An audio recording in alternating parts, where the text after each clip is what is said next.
blue. Just to clean up that land a little bit. There you go. That's a lot better. Brothers and sisters, happy to be back. It's been busy today. It's been a busy day. Nonetheless, we're happy to be back here with you. We're able to talk about progress. Something that we can discuss.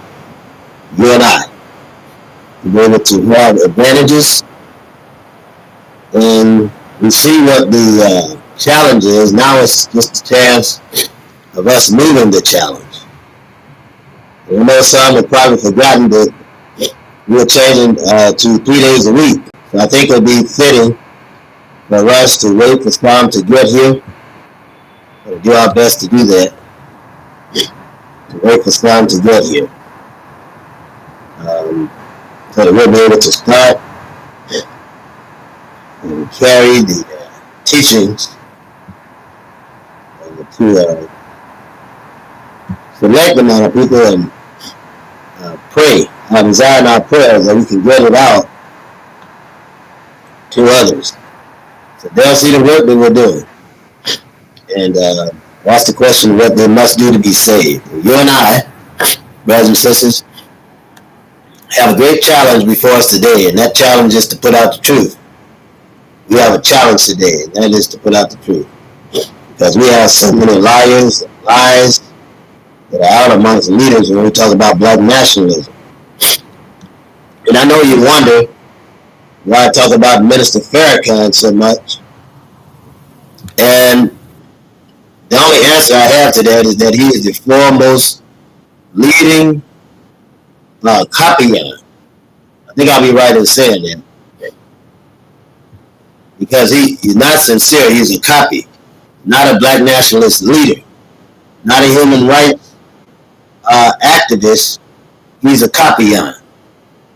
And so I think that he's the foremost known copying that we have.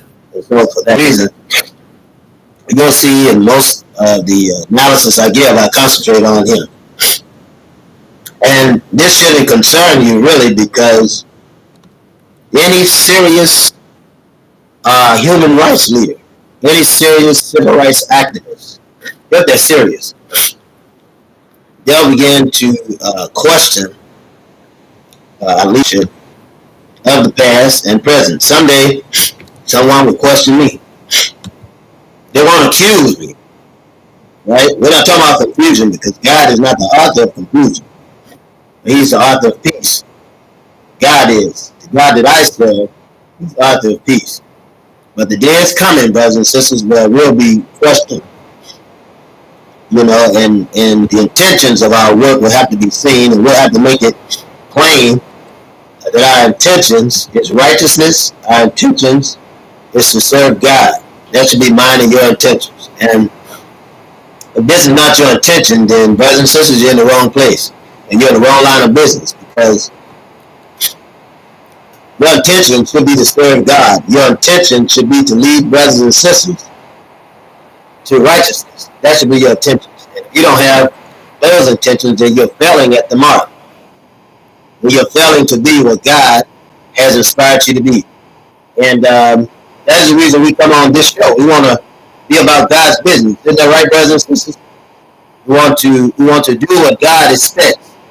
You and I, this is what we want to do. So, and I know that there's some that may be confused about tonight's show because of the time or the we had during the week. We finally been through the 30 days, the 30-day revival, Black Revolutionary Theology revival, right? We've been through that.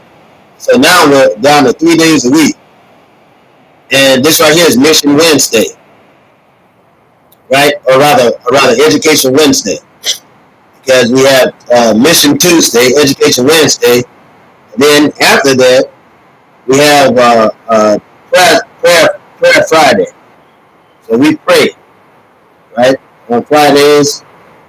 And let me say this: we'll be discussing things that we should be praying about, things that we should be able to put into operation. We'll be discussing these things on Friday. So in some of those days, we'll be praying. And we'll be explaining what we're praying for. So on that day will be a very flexible day. But it's important for us to get our mission together, isn't that right?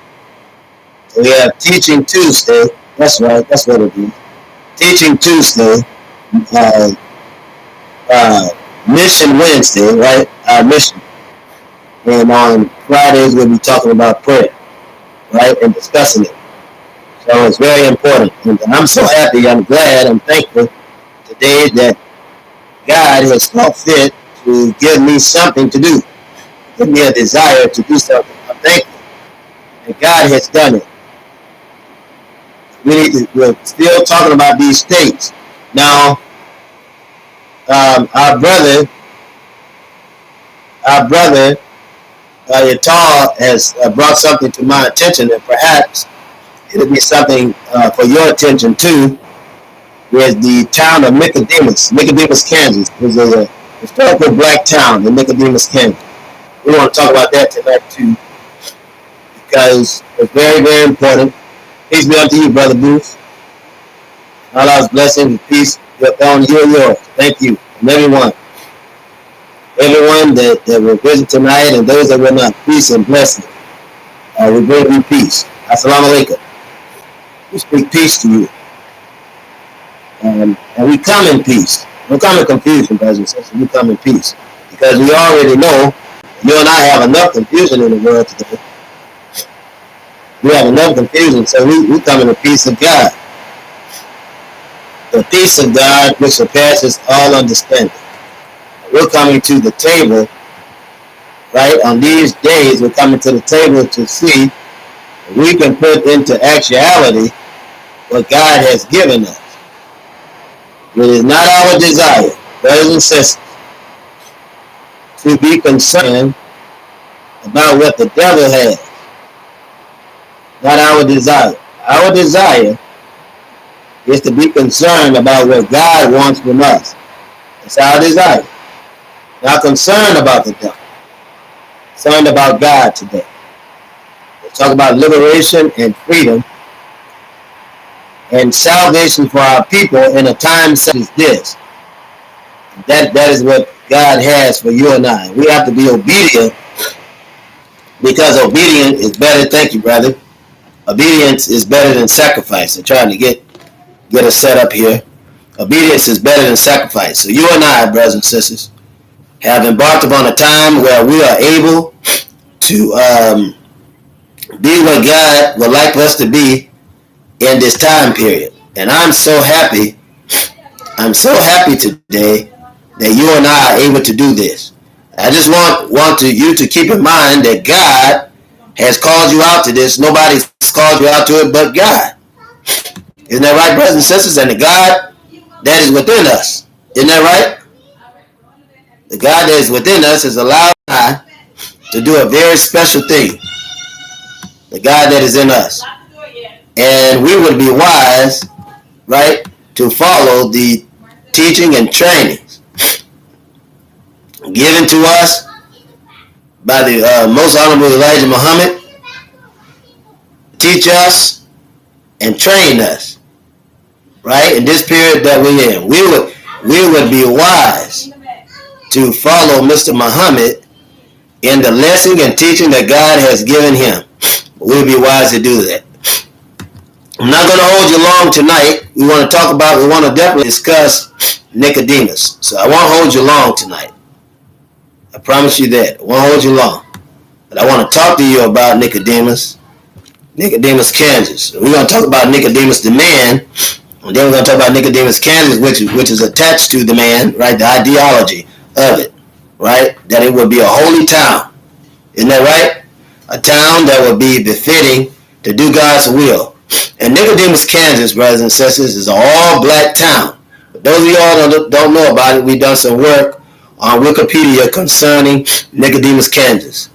And we've done our best to keep it as sterile as possible. The knowledge that we're giving on the enemy's web.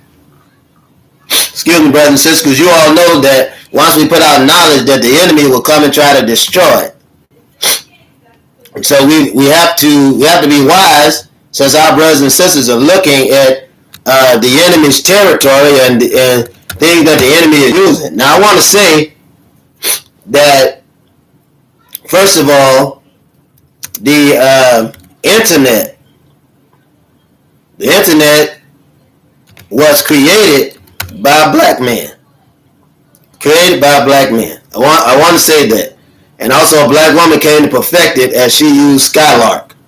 So, created Skylark. So I just want to say that, first of all. But, you know, when we create stuff, many of us in our creation, we have to have something to sell and something to eat. And so, which I don't agree with selling any idea that the black people come up with. However, we are such poor supporters. We are such poor supporters of what God has given us. We're poor supporters of it. And for that reason, we often have to do things, not compromise, but do things to get the better end of our invention off the ground. But my desire, my prayer, is that someday black people, we won't have to sell our ideas. I'm not calling the individual that made the web a sellout. All I'm saying is that we didn't have enough black people to support it for us to be able to own it. And when the white man bought it, he stacked it with YouTube and Facebook and all the social medias that he created stock for in the stock market. So I'm sure you can understand where I'm going. But the time has come now for us, you and I, the time has come for us to begin to invest in one another. Now, we want to talk about Nicodemus because it's an example of a black town that I think will be very, very, very important. And then we're going to get on to our show because I know there are those of you that want to get on with the show, and I want to get on with it too. But I think it's very important to point these things out when brothers and sisters are kind enough to show us things that will help the brotherhood, the sisterhood. We should be humble enough to take time to put it out. And that's what I intend to do for you. I'm going to be humble, and I'm going to be obedient to the Spirit of God because I got enough sense to know that God is dealing with more people than just me. I understand that. We have many that come on the show and they have something to say, and I'm going to always make notice of that because I believe that God will send us helpers, right, in anything that we do.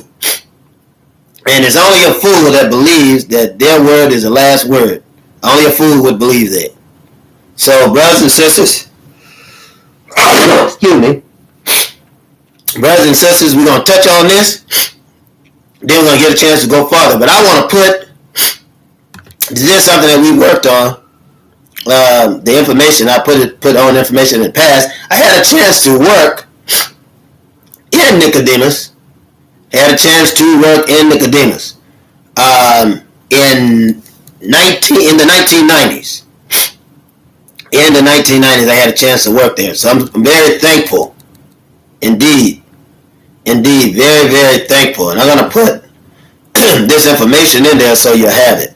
But I'm very, very, very thankful. It's a historical black town, and it is literally dying. The declination is serious because many black people don't know about it. And we have to save this town, right? The town is unincorporated, but it can be incorporated. It can be incorporated if we will save it. And I for one, I'm going to start pushing this historical site, this town, I'm going to start pushing it above all others. Now, Nicodemus is unincorporated. Said that before. And it's in Graham County. It's also, the county seat is a place called Hill City. They don't have that down, but that's the county seat when I was working there, administrating for the Baptist church in that area. And also being able to give knowledge of black nationalism in the same area. So I was able to do both things, and the people were very open-minded.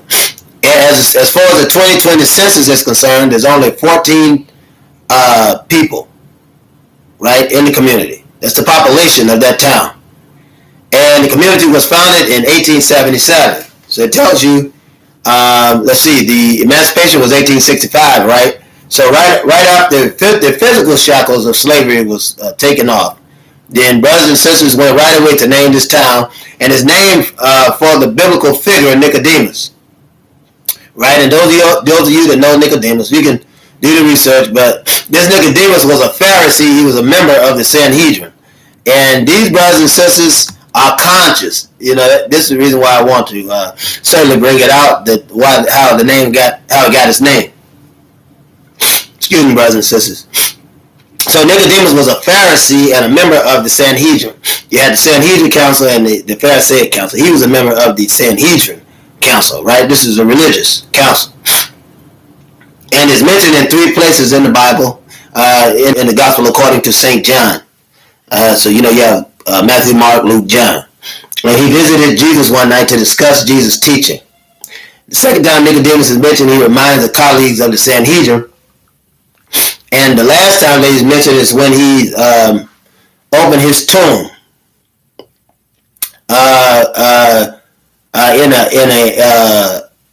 a land owned by Joseph of Arimathea, who gives Jesus, another black man, a place to rest his head, right? Birds have nests, foxes have holes, Son of Man has no place to lay his head. So this is talking about the death. It's talking about the death and the resurrection. So, this is how it gets its name.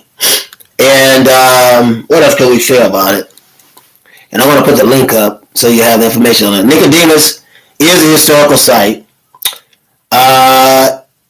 It is a town in Kansas, right? And the only remaining western town established by African Americans during the Reconstruction period. Reconstruction period was a period when slavery had been abolished, but they were trying to politically put black people or recognize black people in the place of leadership, the place of entrepreneurship. You create a black town, you have wealth, common wealth. So this is very important to understand. Now, this Reconstruction period followed the American Civil War, right? We already know that. Civil War lasted till 1856. 1856, the Emancipation is put out, right? Abraham Lincoln is assassinated thereafter. And during the last weekend of July, former residents and their descendants returned for celebration and parades, right? This is the last weekend of July, not the 4th, but the last weekend. So this is very important, because our desire is to save black towns, brothers and sisters. That's our desire. Our desire is to save black towns. We got to save them. If we don't save them, right? If we don't save them, then there's nothing that we could do to express a further indignation, right, toward our own people for their contribution to black national historical sites and black national incorporated and unincorporated towns, and we should be supported. Because if we bring businesses there, we can bring people there. If we bring the people there, we can sustain them with business. And I think that this is certainly a worthy project. I believe that it's worthy. So I certainly want to put this up so you'll have this information. God is calling us.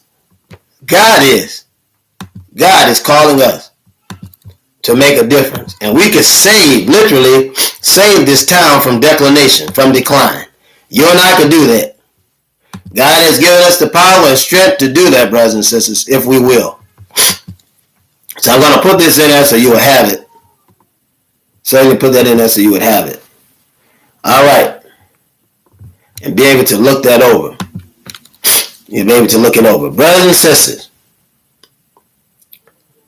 we'll talk about the assassination tonight. And what it cost us. Right? The Kennedy, the X, the King, the Kennedy, assassination. So we got the Kennedy, the X, the King, and Kennedy assassination. Right? And in that order, first you had the death of John F. Kennedy, then the death of Robert F. Kennedy, then the death of Minister Malcolm X, then the death of Martin Luther King, then the death of Robert F. Kennedy. And we want to talk about that very briefly because every action has a reaction and it cost us something. I'm going to drink a little water, brothers and sisters. Now, I don't normally do this on the show, but my throat is dry. So I apologize to you ahead of time.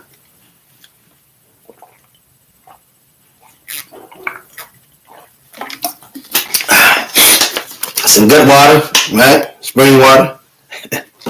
Good water. Brothers and sisters, these assassinations cost us. And let's talk about it very briefly. Because I'm not going to hold you long tonight. Certainly not going to hold you long.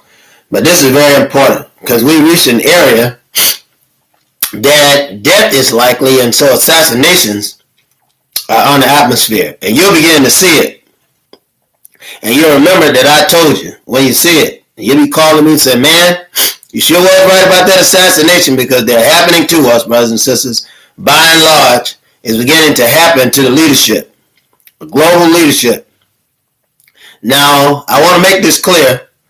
I'm not advocating assassinations because I know, you already know that the enemy is watching this show too.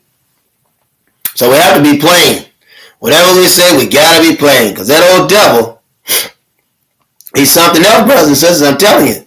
That's why you see me ministering so hard. Because I know the devil's something else. He'll try to take my words, change them around, right? That's what he does. He'll try to take the words and change them around. But what I'm saying to you today is that assassination will become more prevalent as time goes forward. And you will see this. It's going to happen with black leadership. It's going to happen with white leadership. But the majority of it is going to start happening with white leadership. You'll begin to see it. It's going to be white people killing white people. White people are going to be killing white people. Every assassination that you had of major leaders have been white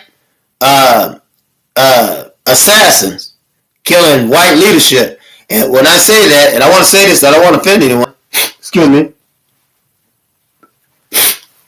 I don't want to offend anyone, but even the death of Martin Luther King Jr. was white leadership.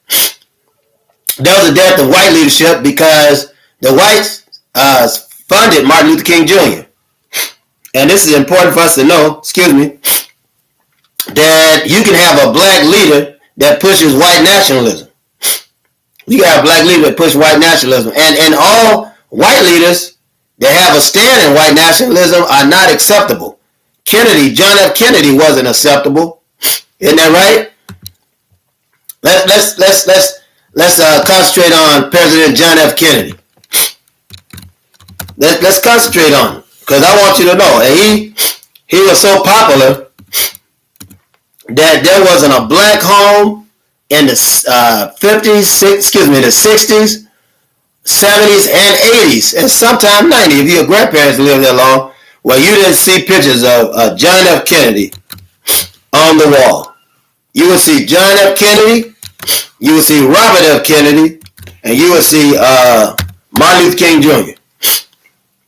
Right? They should have had Malcolm X up there too, but they were trying to sell the teachings of white nationalism, which integration is the teachings of white nationalism. And I've been trying to tell you, so Martin Luther King taught white nationalism until 1965.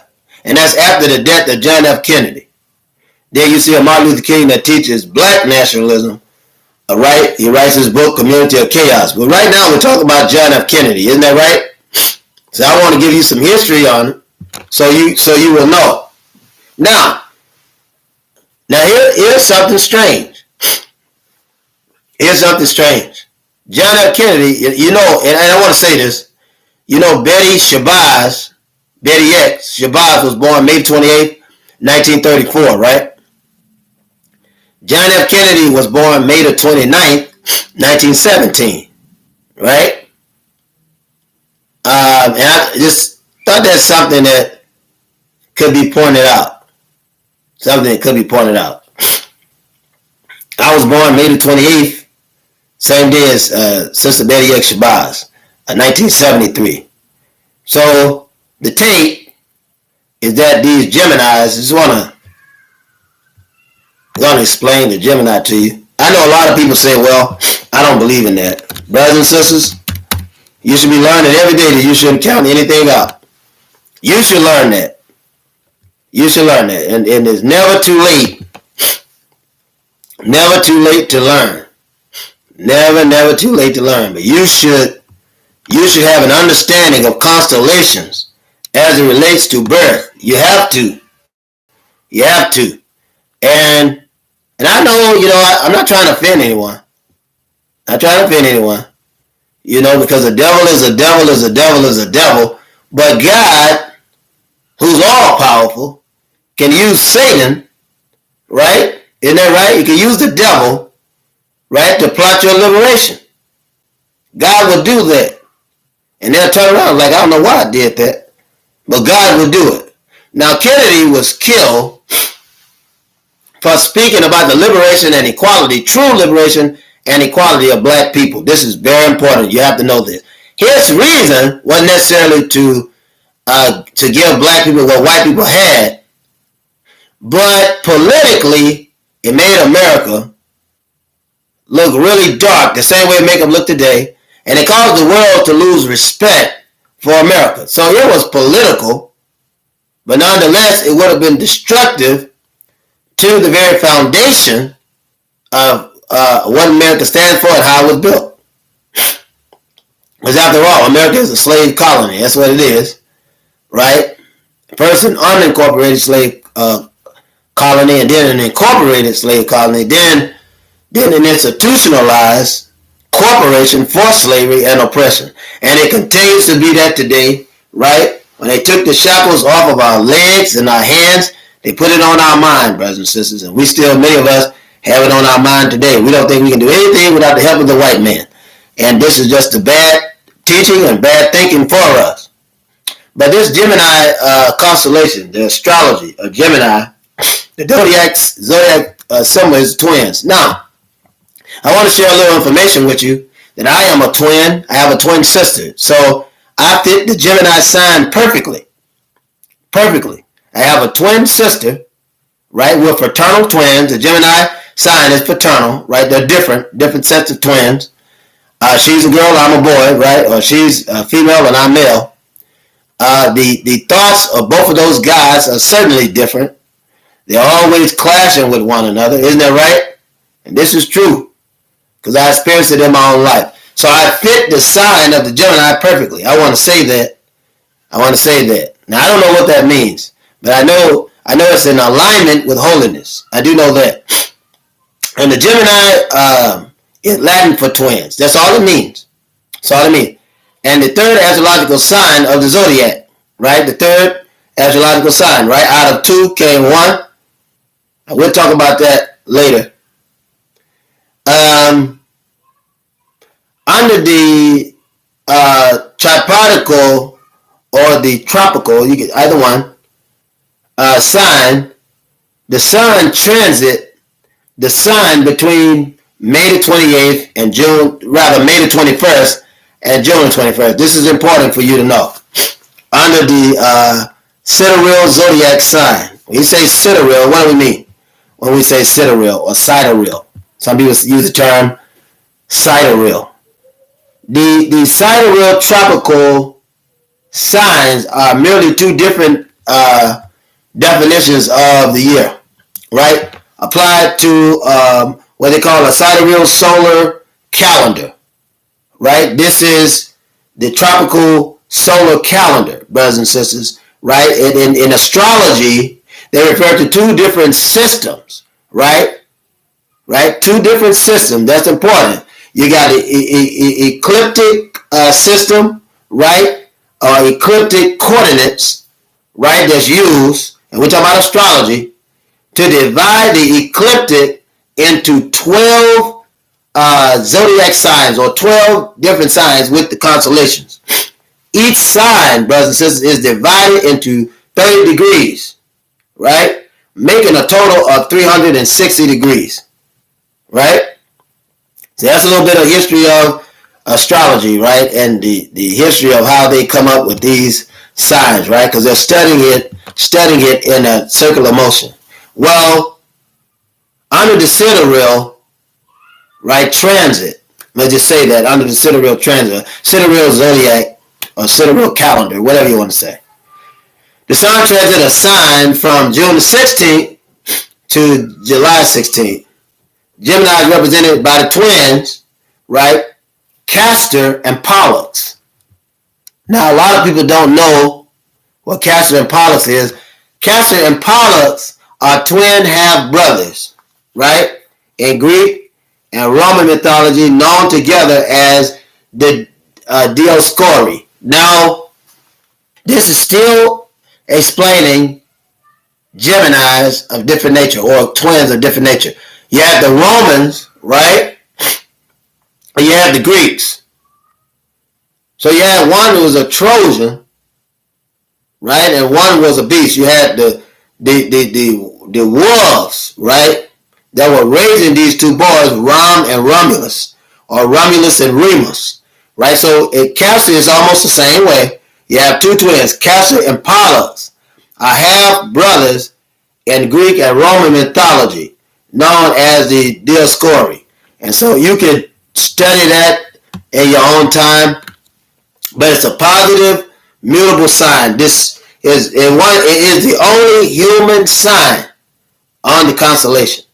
The only human sign on the constellation. The Gemini is associated with the Yang polarity. You know, you have yin and yang, right? In the Chinese concept, this is still the Gemini, and I just want you to know that. Now, let's discuss this in the light that John F. Kennedy was born May the 29th. He fell into the scope of the Gemini Polaris, or the Gemini system, right? And John F. Kennedy, you sure you would agree, was a totally different president than any of the other presidents that we had seen. I'm sure you would agree when I say this. He was the 35th president of the United States. So America had a series of presidents, right? He succeeded Eisenhower. This is very important because the understanding, right, of a younger generation taking the torch, almost like it was with Barack Obama. And if you notice, Barack Obama got a lot of death threats for bringing in these new ideals and new ideologies. Well, John F. Kennedy, just like his sign, would bring peculiarity to the office, because he was very peculiar. Even in his personal life, he was a very polarized person. Very familiar with the stars. He himself was wealthy. They were very young. He had his wife, Jacqueline Bouvier Kennedy. So they were very, very, very young, very popular, very influential.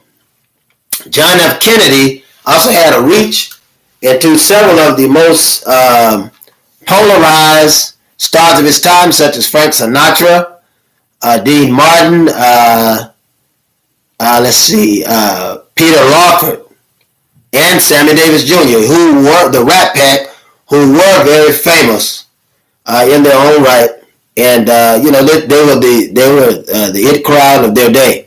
Now, John F. Kennedy, who has initials referred to as JFK, nicknamed Jack, right, was an American politician that served as the 35th president of the United States. We could go deep into all of this, and I'm not going to do that. I'm not going to bore you with that. But what I want to say is that he was the youngest president at the end of his tenure. He was the youngest president ever elected to office. His lifespan was the shortest of any president ever elected because of the assassination, right? Kennedy served at the height of the Cold War. This is Korea, right? The war in Korea. And he made very difficult decisions and policies during that Cold War. The majority of his work as a president is concerned with the relation of the Soviet Union, the relations of Cuba, right? The Cuban Missile Crisis, isn't that right? Where Khrushchev is putting these missiles in Cuba, making it a major power, major world power.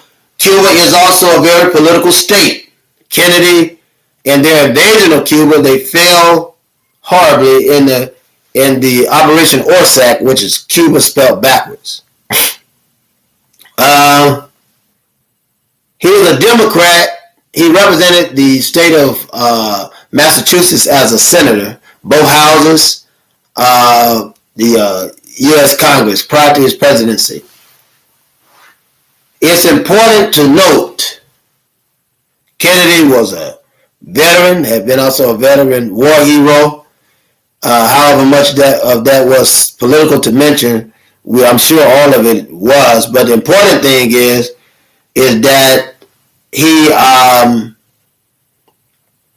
had these new ideals and goals.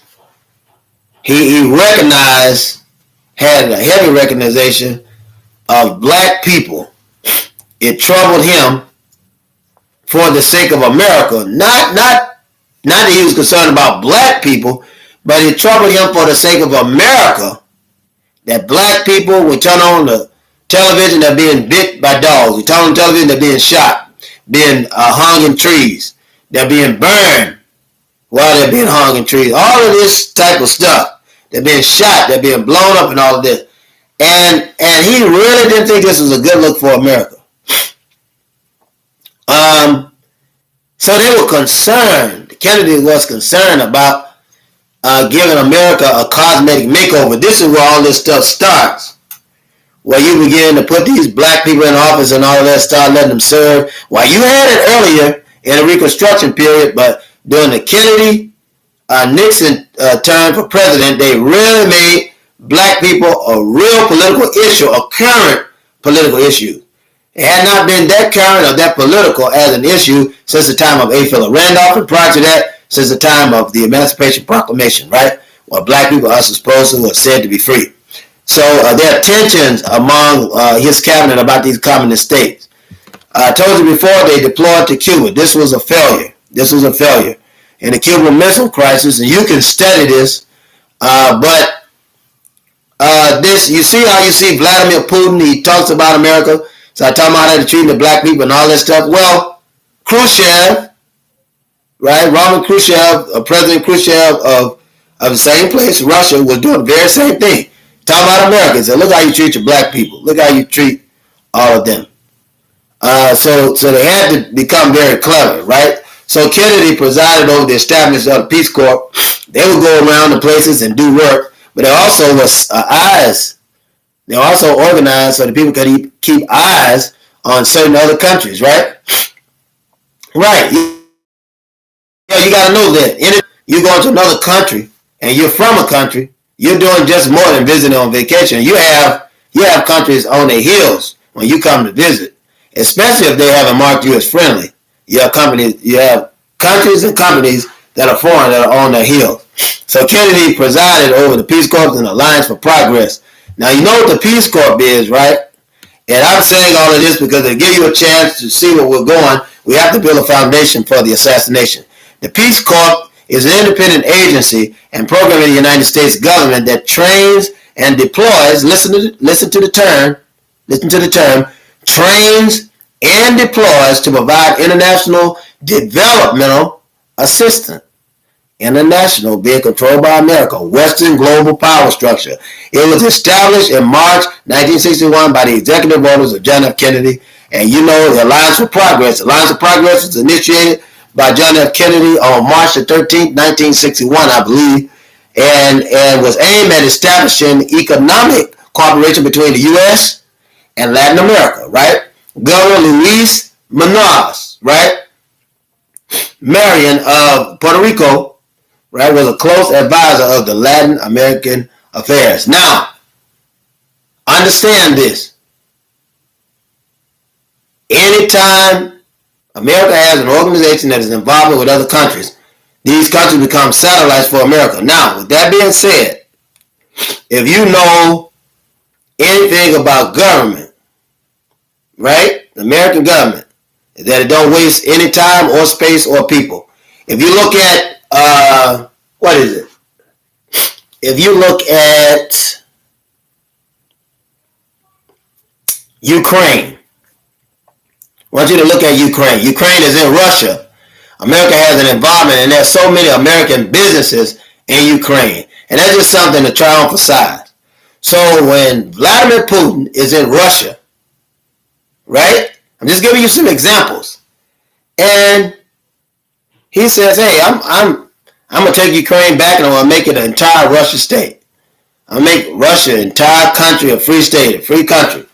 And American business and stuff in those areas is going to be closed down. The investors are going to lose money and all of that. Plus, they won't have eyes on Russia to tell us what's going on. So this is a good reason to stop Vladimir Putin from destroying Ukraine, right? America can give direct assistance to Ukraine, but it'd be like they showing their hands. How are you going to help to defend a place that is inside of Russia? Right? It becomes a political mess. Right? It becomes a political mess because Russia should be able to take care of its own. Same thing with America. John F. Kennedy to the global world didn't want the world looking at America as being immoral, which it is, and always has been. But he didn't want that. He also did a continuation of the Apollo program. John F. Kennedy did that and landed a man on the moon, which a lot of people don't even believe in man landed on the moon. But the purpose of the experiment was to be able to have a panoramic view of other countries, to be able to shoot cameras right from space. Same thing they're doing with Google, right? Same thing they're doing with Google and all the rest of these social media camera, what do they call them? Satellites, right? Jeff Bezos, he's building these things so they can look down and tell us what's going on. Same thing. Space station, so they can do what? Get up there, look down, and tell us what's going on. So they can send what? Hovercrafts, which are present day what? Right? They don't have to have U-2s anymore. Right? They can have drones drop from space, go down to these countries. Right? Unseen. Unseen. Crashing like comets. Right? Crashing like falling stars to land. Same way they do on Mars, same way they do on Jupiter, same way they do on Venus, and tell us what's on top. Right? John F. Kennedy created all of these programs, landing a man on the moon. Right? Let's talk about the Apollo program. Apollo program was known as Project Apollo, right? The third of the United States human spaceflight program, right? Carried out by the National Aeronautics and Space Administration, which is NASA. National Aeronautics Space Administration, which is NASA, which succeeded in preparing landing the first humans on the moon in 1968, 1972, from 1968 to 1972. Now, they had a lot of test flights. Some people died, for what I understand. But there are others saying that maybe people wouldn't land on the moon. But because there was a race to space that we were created through Hollywood, say that we landed on the moon. It did not. Say we even got the aeronautics wrong to be able to explain it. But for the sake of it, according to the Kennedy administration, you had Neil Armstrong, Edwin Buzz Aldrin, and Michael T. Stone that was supposed to have landed on the moon. And there have been those that said, well, I just don't understand it. I don't see how you even got it. For one thing, we didn't have drone technology, what we have now, and which has made it more difficult to be able to control rockets and be able to predict the fuel to get there.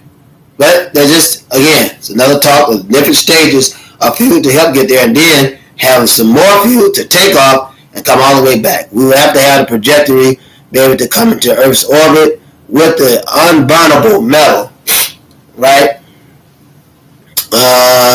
Heat-resistant fabric to be able to break in, protect the humans from burning up when they get there and then land down. So, with that being said, we may have broken to the exosphere to make observation, because we do have satellitic sphere. The exosphere is satellitic, but we may not have gone to the moon. Then again, we may have. I'm a person of science, so I always question things. I would like to see them. So, landing a man on the moon. We choose to go to the moon officially right? Title, the address he gave at Reese University on September the 12th, 1962. Speech by the United States President John F. Kennedy. This is what we're talking about. To further inform the public about his plan to land a man on the moon. Why? Because there was a space race between Russia and America. So Russia has always been a contender for America in creation. So and China now, you see, is leading in technology, leading in ownership of stock as well. John F. Kennedy is assassinated in Dallas, right in front of the American public on television. First wide world assassination on television that we've seen. Very first one. It would not be the last. It would be an attempt on the life of John F. Kennedy and President Reagan by John Hinckley and others. The Vice President Johnson assumed the presidency after Kennedy's death, and it was said that Lee Harvey Oswald, the United States Marine, was the one that did the killing. Right? His enactment proposals include the Civil Rights Act of 1964. Remember I told you these acts were passed because of the way that the world was looking at America, saying it was racist, right? But the Civil Rights Act of 1964 is no better than the Civil Rights Act of 2022 or the Civil Rights Act that they'll pass again in 2024, right? It's no different. No different at all. Because we still don't have rights. We don't have it. The Revenue Act of 1964 was also an initiative of the Kennedy administration in 1962-63, right? Kennedy is killed November the 23rd, 1963. The act itself is passed February the 24th, 1964. The United States Revenue Act of 1964, also known as the Tax Reduction Act, was a tax cut proposed by President John F. Kennedy, passed by the 88th Congress, 88th United States Congress, and signed into law by President Lyndon B. Johnson. That became a law on February 26, 1964. Now, these proposals for black people, especially civil rights, right, was a big issue. The Revenue Act was a big issue. Why? Because it would give black people for the first time, right, in small amounts, a stimulus, if you will, through taxes that will allow him to sort of get ahead. Excuse me. He could buy land, could buy a house. He'd be able to compete with whites, and if he had land, he could do his own farming and all that, merely by filing his taxes and all that stuff. He could use it as a system of currency that other Americans that were non-black that have been using since the time America was America, because we had to make black people seem free. But there were people who wasn't going for this, right? Lyndon B. Johnson certainly wasn't going for it. And if anybody had the most of benefit at the death of John F. Kennedy, he would have been Lyndon B. Johnson, because it was no secret that he didn't like serving under Kennedy. So, and I want to say, I just put that out there to let you study a little more, because brothers and sisters, what I want you to know is that any assassination that have happened from white people. The white people have done it. They controlled it, right? They controlled it all. White people have done it. Not black people. We didn't have anything to gain by killing leaders. We had nothing to gain. Right? Not in 1964. Excuse me, brothers and sisters. So we had nothing to gain. But it would be an atrocity for black people to receive the same rights that white people have, right? And even though they say that we're free, it would be an atrocity. Why? It would be an atrocity because, and I must make this plain to you, it would be an atrocity because as black people, you were not brought here, excuse me, you were not brought here to be free. You were not brought here to be equal with the white man. That's what I keep telling you. I know I say it all the time. You weren't brought here for that. You were brought here to be labor for the white man. You were brought here to cushion his economy, right? Even when you were quote unquote free and you build up your black businesses, what happened, brothers and sisters? He bombed it because you never needed, excuse me, You never needed the white man to exercise your freedom. You can build your own black businesses, and you can pull wealth within your own community. And we're still on point. That's why I'm telling you about Nicodemus. We're still on point. Because Nicodemus, Kansas would be a chance to be able to do this. To gain property, build up a community, and pull your wealth. Nicodemus, Kansas would be a great place to do this. Be a great place to repopulate, and we'll be able to do that. With affordable housing and all of that, they will come. We build it, they will come. So, but just imagine what's going to begin to happen. We do these shows because what has already been shall be, and what is has already been. Isn't that right? So when you build yourself up, right? Tulsa, Oklahoma was built up. It's the most common example we can use. The white man bombed it. Why did he bomb it? We didn't have any defense forces. Right? Today is different than yesterday, though. Today is much different than yesterday. Right? So we're able to protect what we build today. But the assassination of John F. Kennedy was equivalent to his desire to get this stigma away from America about the black man being in bondage. Right? Peace, brother. Brother Shabaka, peace. One love, brother. Peace and black power. Brother Tallman says Kennedy, King, and Jesus hang on the wall. That's right. That is right. They have Kennedy. They have King. They have Robert Kennedy. Right? Isn't that right? They got John F. Kennedy, Martin Luther King in the middle, then Robert Kennedy. Right? They don't put up Malcolm X. There's a reason for that. Martin Luther King teach white nationalism just as the Kennedy brothers. This is why they funded him. But Martin Luther King began to wake up, began to see with his own eyes, began to hear with his own ears. In 1965, began to speak with his own mouth, think with his own brain. Right? It was awakening, enlightenment for Martin Luther King Jr. And you see a different Martin Luther King in 1965. Why am I saying this? When and I said they won't bring up Minister Malcolm X. There's a reason for that. Excuse me, brothers and sisters.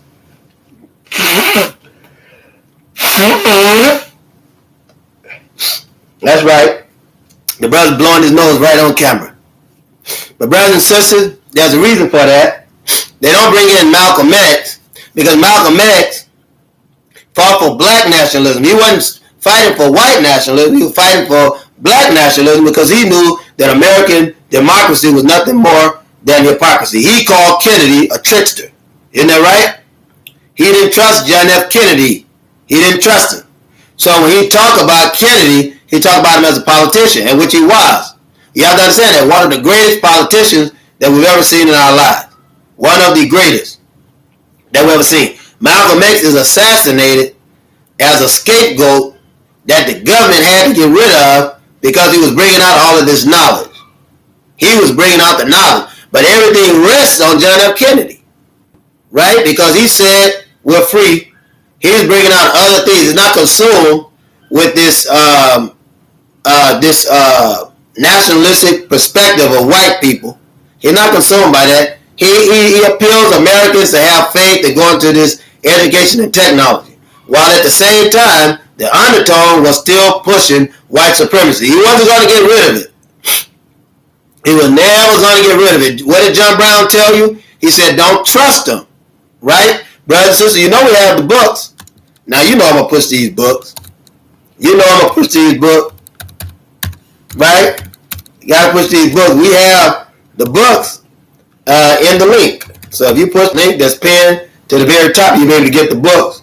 Right? There's a cash app for that. If you want to donate, is a LiberationGroup. And brothers and sisters, let me also say that if you want a book, please, here's my email address, and you can hit me up in the email, right? And I'll make sure that I get that out to you. But it's high time for us to learn, right? High time. We have to learn what we are to do now, right? It has been the same goal since after slavery that we reestablished black towns. Now, I know I said initially that you had Arkansas, you had Atlanta, Georgia, and you had Detroit. Let's keep those. We still have Arkansas, Atlanta, Georgia, and Detroit, Michigan, right? Right, we still have it. But let's add Nicodemus, Kansas. If we move to Nicodemus, Kansas and set up stores and build affordable tiny houses, people will come to live. Brothers and sisters, there's a lot of black people that are out of houses just looking for something to afford. And for them to be able to get housing that is rated at $250, $300 a month, right? Or if they decide to pay $500, then the utility is always already paid. They will come. They will come and they will live there. And we have to present something that is doable, brothers and sisters, right? As a start. This is a black town. You don't go in there trying to live like the white man. You're coming to live as black people. It don't take us that much to live. And it don't take us that much to live. Not even in towns that have whites. Don't take us that much to live. It takes them a lot to live because they got something to prove. But you and I, we don't have anything to prove. We can take our little bit, right? Pull our wealth together and come out with a lot. We get little tiny houses built in the community. Then we build stores. We'll repopulate. Tell people, come on to Nicodemus. The housing is affordable. They're able to drive and go to work. Isn't that right? Because we can start jobs right there. People can work from home. Isn't that right, brothers and sisters? They can work on the farm. We can contract the land out to be able to do stuff. There's a lot of stuff that we can do. Build up stores. That would create jobs. Isn't that right? Produce and things of that nature. We have technology. We can have computer stores and stuff out there, right? So we have a lot of things we can do. Everything that's in this society, we can bring it there and we'll be able to control it. So that's very important. So we want to think about Nicodemus. And I need to do a show completely about Nicodemus. And I want to thank our brother Tal Iman for bringing this out because it's very important. And you can very much look over it. I don't know why I hadn't thought of it because I worked with First Baptist when I was going to Kansas State University. And I was at Fort Riley, Kansas. I worked at All Faith Chapel on the campus. I pastored there and also administrated for First Baptist Church and also did black nationalist teaching for the Most Honorable Elijah Muhammad, those who wanted to learn it. I did that there as well. And they had a very enthusiastic crowd and people would come out of town to come there. And they would ask about the new housing development. Brothers and sisters, we can do this. This is doable. This is very doable. We do it. We get together and I would like to, and I believe that's a very, very serious pitch. It's the one place that we could be concerned about. We could have radio shows there, brothers and sisters. We could have live television there. We could have live produce, right, planning, letting people be able to see it, be able to market that town, and we will literally save that town. They only have 14 people in the population. The other towns around, Hill City is a white town, right? They got another town close to that, several towns close to that. But then Fort Hays State University, right, which is in Fort Hays, the town Fort Hays, used to be a military town, right? But you have Salina, Kansas. You have Manhattan, Kansas, which is not far away. But we can literally go in and bring stuff in that town and establish it. And I really think that is a serious pitch. I'd like to thank our brother for researching to bring that out. I'd like to thank our brother, and that's something that we should concentrate on. I think that's something that we can concentrate on. The base is so close by where we can pitch these things out, affordable housing, tiny homes. It's that close. A lot of people that'll get out to live in Kansas don't really know where they can go. But I think, you approach the bases, then you have a Boeing, that's another, I think it's in Wichita, where we could tell those people to come. You got Lawrence, Kansas, that is close by. And black people just come in to live in the town. Black people will be able to come in and live in the town. So I think that's great. But in these assassinations, there's things like this, right, attached to situations like Nicodemus and all of that, that when black people had a full grasp on freedom and a full understanding of that nationalism, right, that they were able to build up these towns. John F. Kennedy, in his speeches, is empowering black people. Ask not what America can do for you, right, but ask what you can do for America. And black people said, well, we could rebuild our own towns. We could get off of government assistance and build our own places. So this caused him to be killed. They don't want the black man to be equal. Malcolm X had already been talking about this. The Most Honorable Elijah Muhammad, what was he teaching about? He was teaching about nationalism.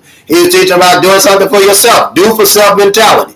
The message to the black man of America, message to the black man, that means black woman too, of America. They had to get rid of him. They had to get rid of the most honorable Elijah Muhammad. But they certainly had to get rid of Minister Malcolm, who was able to translate the teachings of the most honorable Elijah Muhammad and take it further. So, brothers and sisters, Minister Malcolm couldn't go on, right? He couldn't go on. He was the standard for the Nation of Islam. The target was the most honorable Elijah Muhammad, so they had to get rid of Minister Malcolm and demonize him and do it through separation to build up one and tear down the other. Now, and to anger black brothers and sisters to do these quote-unquote, feel like they're doing assassination when the government shot Minister Malcolm from the balcony February 21st, 1965 in the Teresa Hotel, the Audubon Ballroom. Now, brothers and sisters, I said that to say this. Then you get to Martin Luther King Jr. It was all right. As long as Martin Luther King was teaching white nationalism and he was going on with the Kennedys, he may have lived. He may have. But the minute that he started talking about black nationalism, it was all over. The minute he started protesting against the Vietnam War and telling black people not to join the United States Army, right, in the draft, to protest the draft, it's all over. Another one that protested the draft was Muhammad Ali. Muhammad Ali is a black nationalist. Say, I'm not going to fight in your war. I won't even go and box over there. I'm not doing that.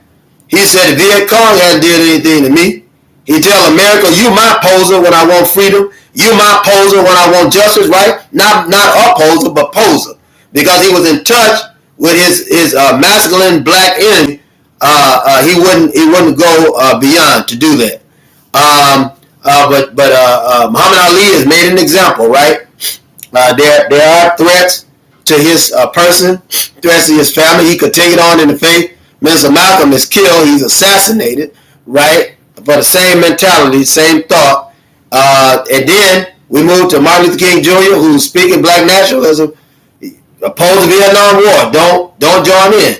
Muhammad Ali is standing with him. We can't have this, right? Because it would have been a mixture of Martin Luther King and Malcolm X, or Martin Luther King and Most Honorable Elijah Muhammad, who had also met in March of 1965. It would have been too much of a mixture. So what do? We have to kill him. So they killed Martin Luther King Jr. Martin Luther King Jr., even in the death of Minister Malcolm, spoke very highly of Minister Malcolm, had befriended Minister Malcolm and his wife, Sister Betty Extrabaz, and said that Minister Malcolm could always put his finger on the problem. There was no doubt that he loved his people. But to have Martin Luther King identifying with his brother, right? And he didn't say this on one occasion. He understood this. He had a chance to meet Minister Malcolm. He was in jail in Lauderdale County. Minister Malcolm was invited down in Selma, Alabama, to campaign in Selma to even speak. So there was a kindred there that was created by the Sister Betty X, Sister Coretta Scott King, and the respect of their husbands. We can't allow Malcolm and Martin to get along, can't have them alive, because it threatens white nationalism. You have to understand that. The white man will kill a white man that threatens white nationalism. John Brown was killed for threatening white nationalism. And we have the books. You need to get these books, brothers and sisters. You need to go order a book tonight. God knows I can sure use it, right, for support. But you need to order the book so you can get this information, so you can understand that this research has been done. It's been compared to the Freedom of Information Act. All this information is accurate. So you'll be able to get it, to understand it, and to read it, and to know exactly what's going on. Then it leads you to Robert F. Kennedy. Here, Robert F. Kennedy was doomed, right? The minute he said he was running for president, he was doomed. It's Robert F. Kennedy who is the strongest advisor to John F. Kennedy as a attorney general, right? One of the highest positions that a lawyer could serve in for the United States government. But I want you to understand that Robert F. Kennedy is the moral decision of John F. Kennedy. John F. Kennedy himself was a wealthy politician, but it's Robert F. Kennedy, right, that is concerned about the people he had worked among common people, right, when he went to the United States Navy. His brother John F. Kennedy and his brother Joe Kennedy were officers. Robert F. Kennedy came in. He still attended Harvard University, but he came in as an enlisted. Yeah, he came in as an enlisted. He still attended Harvard, but he came in as an enlisted. So you gotta understand that. You have to understand that. That here he is. He was around black people and other minorities, and to get an understanding, right? He has to in so many instances to have a study to get an understanding of these people, right? So he goes to the Navy. Excuse me. John F. Kennedy went to the Navy too, but Robert F. Kennedy went to the Navy. He didn't go there as an officer, right? He was in the United States Naval Reserve. He didn't go there as an officer. He went there as an enlisted. He got a chance to see, right, the suffering of poor people. He began to ask these questions, right? And how does this make America look? Isn't that right? How does it make America look? So he get into this entanglement with Hoffa, right, and the Teamster Union. All these people that are usurping power. Robert F. Kennedy was not a fan of these usurps, right? When John F. Kennedy passed, it's Robert F. Kennedy who takes the reign for John F. Kennedy and vouches in to become active with the children, right? He becomes, in so many instances, a leader at that time. He becomes a leader. You have to understand that. Now, they themselves was of the royal family. The Kennedys was. They were wealthy. I want you to understand that Martin Luther King was wealthy. I want you to understand that John F. Kennedy was wealthy. But I also want you to understand that Malcolm X was not. But he was wealthy in knowledge. He was wealthy on how America worked. So he had achieved a position of social and political wealth as far as information is concerned. But you know, the government just wasn't going to allow, isn't that right? The government was not going to allow Mr. Malcolm to grow in that wealth. He just wasn't going to allow it. Wasn't going to do it. So he came in as a seaman apprentice in the United States Navy. This Robert Kennedy. He was a seaman apprentice. It's no officer position, brothers and sisters. It is the second lowest rate in the United States Navy, United States Coast Guard, United States Naval Sea Cadet Corps, just above Seaman Recruit, and below Seaman. This rank is formerly known as Seaman Second Class. So I want you to understand that. He was released from active duty in March 1944. Keep that in mind, 44. This is when they're doing the integration with the United States. They were pushing a heavy integration with blacks and women, what they call waves. Women, air, I believe it was, I forget it, but the acronym is WAVES. WAVES. And you had women in job working in factories and all of that. So you got a chance again to see minorities have some level of decency and thought that, hey, this thing could really work for us. And if we employed them, opposed to giving them this money, then we could help them. We created jobs, we could really help them, and America could be a pluralistic society. And I'm saying this and I'm about to close because I said I wouldn't keep you very long today. But it's very important that he left Milton Academy early to report to the 12 Navy College Training Program. This was designed as a supplement for us on the commissioned officers, United States Navy during World War I, during World War II, and I believe it was between July 1943 and June 30th, 1946, more than 125,000 participants were enrolled. And here's the last thing I'm going to say to you, and I'm going to close it out. Brothers and sisters, here's another individual that was concerned. Another individual that was concerned about the position of America, not necessarily because of politics. Some of it was politics, but morally, what he was doing to the fabric of America. And white nationalism has nothing to do with morals.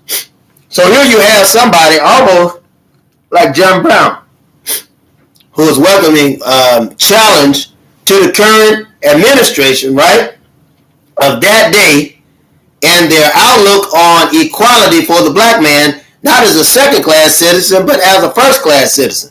But you and I both know this wasn't going to happen. He's gaining momentum with black people. Not only that, when he supplies, he has a history with Martin Luther King Jr., a natural history, right, as business people. He has a history with John F. Kennedy, Martin Luther King does, Robert F. Kennedy, John F. Kennedy's brother, natural respect. He has a respect for Minister Malcolm. They may not like what he says, but he has a respect for him, and it continues to pick at him, right? That Minister Malcolm could always place his finger, as Martin Luther King Jr. said, on the problem. So, brothers and sisters, I want you to know that it's very important for us to understand why we have to organize black nationalism in the way of ownership, in the way of commonwealth, taking these places, incorporating them, and becoming what we can be for our own community, building up our own community, and making it self-sufficient so that we won't lose out, so to speak, because that's what we're doing. We won't lose out of our opportunities and what God has given to us to make America what it ought to be for us. The white man's America is working for him, but it's not working for us. We got to make it work for us, right? Right? And so, these assassinations, we have to get realistic. That's why I tell you we have to build an army. Because the minute we start doing this, these white people losing their houses and all of that, because there's no more slave labor, because that's what it is. You start building up your businesses, building up independence, you're coming from under oppression. White man can do that for you, you can only do that for yourself. White man can't do it for you. You can do it for you. And it's time for us to do it, right? So if we do it ourselves, we got to worry about assassinations after the government or black leaders participating in civil rights. We can participate in black nationalism for ourselves and build an army so we'll be able to protect ourselves as we make democracy real for us. For us. So I thought I'd talk with you about that. Hope it was explained in the way that you can receive it. Brothers and sisters, I've enjoyed you. We have Ms. Matthews. Greetings, Ms. Matthews. And they announced Ms. Obama as the 44th president. We appreciate you very much. John F. Kennedy was the 35th president of the United States, and we didn't see Barack Obama until much later, but we saw him operating on the same ideals of Robert F. Kennedy. Right? He was the brother of John F. Kennedy, the 35th president of the United States. So, brothers and sisters, I appreciate you. Thank you for coming. Peace be unto you, as I said in the beginning, and I also say this in the end. Peace unto you, brothers and sisters. Assalamu alaikum.